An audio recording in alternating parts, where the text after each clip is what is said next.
നമസ്കാരം.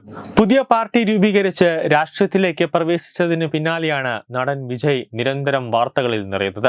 ലക്ഷക്കണക്കിന് ആളുകളെ അണിനിരത്തിക്കൊണ്ടായിരുന്നു വിജയിയുടെ പാർട്ടി യോഗം നടന്നത്. പിന്നാലെ നടന്റെ വ്യക്തിജീവിതത്തെ സംബന്ധിക്കുന്ന കഥകളും പ്രചരിക്കാൻ തുടങ്ങി.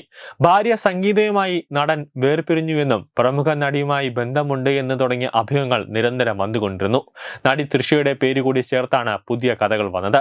ഇരുവരും വർഷങ്ങൾക്ക് ശേഷം ഒരുമിച്ച് അഭിനയിച്ചതോടെ പ്രണയത്തിലായെന്നും മുന്നോട്ട് ഒന്നിച്ചു പോകാനാണ് തീരുമാനമെന്നും ഊഹാപോഹങ്ങൾ പ്രചരിച്ചു. ഇതിനിടയിൽ തൃഷയും സിനിമ ഉപേക്ഷിച്ച് രാഷ്ട്രീയത്തിലേക്ക് ഇറങ്ങുകയാണെന്നും റിപ്പോർട്ടുകളുണ്ടായിരുന്നു. അത്തരത്തിൽ വിജയ് തൃഷ ബന്ധത്തെക്കുറിച്ച് പ്രചരിക്കുന്ന കഥയിലെ സത്യാവസ്ഥ പറയുകയാണ് സംവിധായകൻ ആലപ്പി അഷ്റഫ്. വിജയും പിതാവും തമ്മിൽ ചില അഭിപ്രായ വ്യത്യാസങ്ങളുണ്ടായി. അതിന് കാരണം രാഷ്ട്രീയത്തിലേക്കുള്ള കൈകടത്തലാണ്. അത് വിവാദമാവുകയും കോടതിയിലെത്തുകയും ചെയ്തു. MGR, ജയലളിത, വിജയകാന്ത് ഒക്കെ കളമൊഴിഞ്ഞപ്പോൾ വിജയ് രാഷ്ട്രീയത്തിലേക്ക് വന്ന് ഞങ്ങളെ നയിക്കണമെന്ന് ആരാധകർ ആഗ്രഹിച്ചു. അന്ന് ആരാധകരോട് പറഞ്ഞത് എനിക്കൊരു തൊഴിലുണ്ട്, അത് അഭിനയമാണ്, രാഷ്ട്രീയത്തിലേക്ക് ഉടനില്ല എന്നാണ്. എന്നാൽ സാഹചര്യത്തിനനുസരിച്ച് വിജയുടെ തീരുമാനവും മാറി. വളരെ സൂക്ഷിച്ചാണ് വിജയ് രാഷ്ട്രീയത്തിലേക്ക് ഇറങ്ങിയത്. തമിഴ് വെട്രിക്കഴകം എന്നാണ് വിജയുടെ രാഷ്ട്രീയ പാർട്ടിയുടെ പേര്. വിജയുടെ ഈ കടന്നുവരവ് മറ്റു പാർട്ടികളെ അസ്വസ്ഥരാക്കി. ഇതോടെ തന്റെ ജാതി, കുടുംബം തുടങ്ങിയവയൊക്കെ കഥകളാക്കി പ്രചരിപ്പിച്ചു. ജോസഫ് വിജയ് എന്നാണ് യഥാർത്ഥ പേരെന്നും നടി തൃഷയുമായി ബന്ധമറിഞ്ഞ ഭാര്യ പിണങ്ങിപ്പോയെന്നും തുടങ്ങിയ വാർത്തകൾ വിജയുടെ ഇമേജ് തകർക്കാൻ പടച്ചുവിട്ടു. ഇതിനിടെ സേവ് സംഗീത എന്ന ഹാഷ്ടാഗ് കൂടി പ്രചരിപ്പിച്ചു. മണിക്കൂറുകൾ കൊണ്ട് ലക്ഷക്കണക്കിന് ആളുകളാണ് ഇത് ഷെയർ ചെയ്തത്.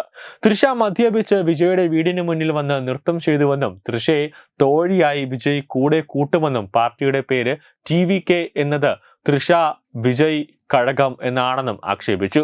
ഒടുവിൽ കീർത്തി സുരേഷിന്റെ വിവാഹത്തിൽ പങ്കെടുക്കാൻ വിജയും തൃഷയും ഒരു സ്വകാര്യ വിമാനത്തിൽ വന്നിറങ്ങിയതും എതിർകക്ഷികൾക്ക് ഏറ്റവും വലിയ ആയുധമാക്കി. തമിഴ്നാട്ടിലെ 3 ജില്ലകൾ വെള്ളപ്പൊക്കത്തിൽ മുങ്ങിപ്പോവുകയും 7ഓളം ആളുകൾ മരിക്കുകയും ചെയ്തിരുന്നു.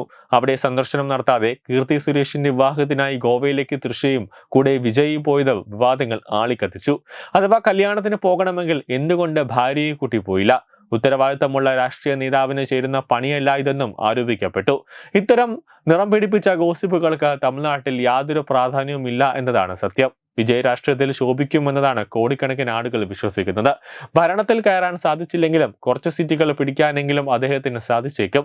ഇനിയും കുറച്ചുകൂടി ശ്രദ്ധയോടെ മുന്നോട്ട് പോവുകയാണെങ്കിൽ ഭരണം പിടിച്ചെടുക്കാനും അദ്ദേഹത്തിന് സാധിച്ചേക്കുമെന്നാണ് ആലപ്പി അഷ്റഫ് വ്യക്തമാക്കുന്നത്.